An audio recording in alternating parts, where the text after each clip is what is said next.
Good morning विद्यार्थी मित्रों। कक्षा 11 विषय भूगोल पाठ 4 भूकंप और ज्वालामुखी।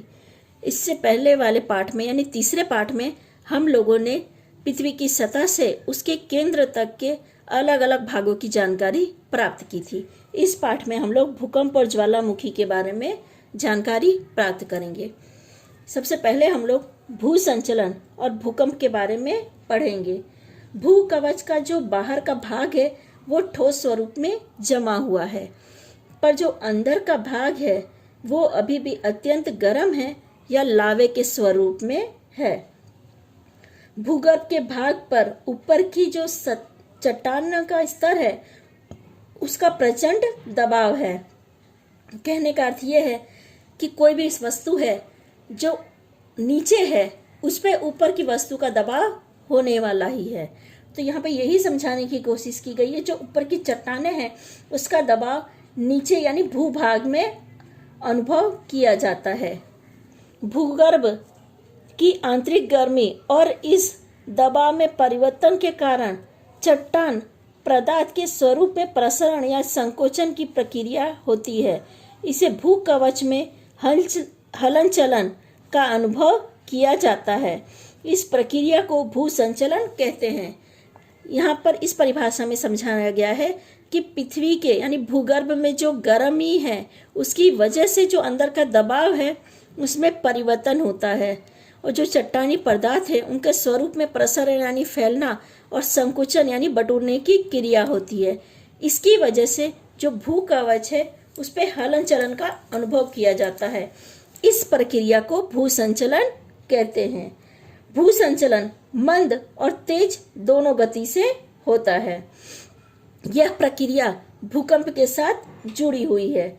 पृथ्वी के भूगर्भ में गर्मी और दबाव की त्वरित परिवर्तन के कारण जो भू संचलन का अनुभव किया जाता है उसे त्वरित भू संचलन कहते हैं। त्वरित यानी जल्दी से होने वाला भू संचलन।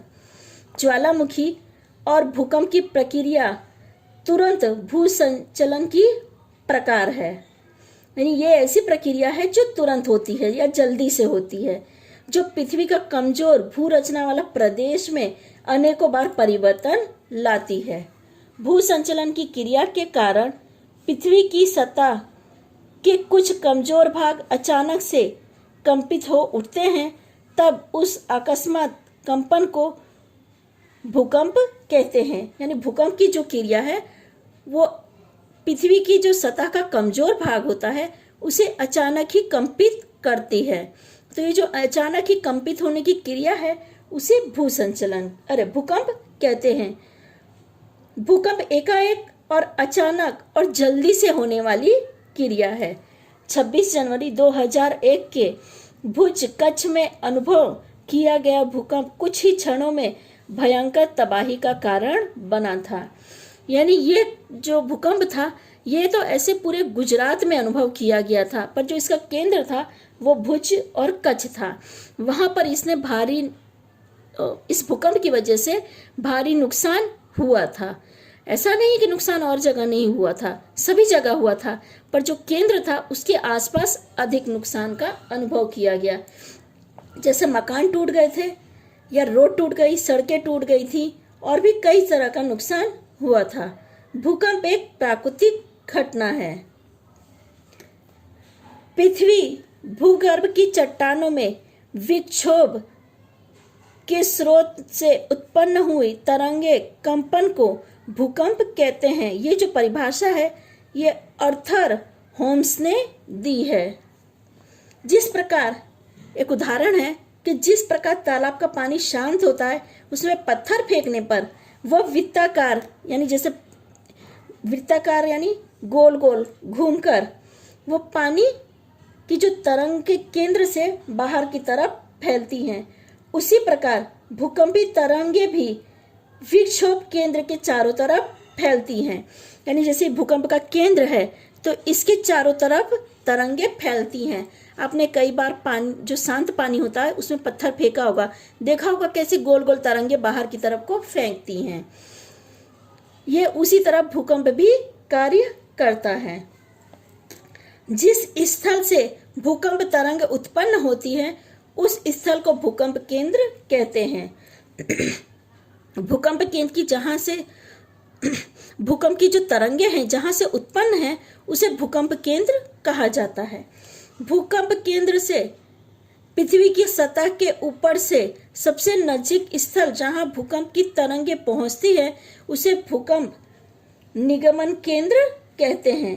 भूकंप में सबसे ज्यादा नुकसान इसके केंद्र के आसपास होता है।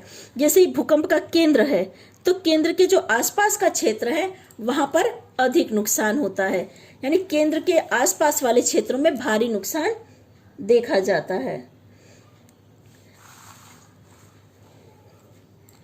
भूकंप केंद्र पृथ्वी की सतह से लगभग 60 से 700 किलोमीटर के बीच के स्तर में होता है।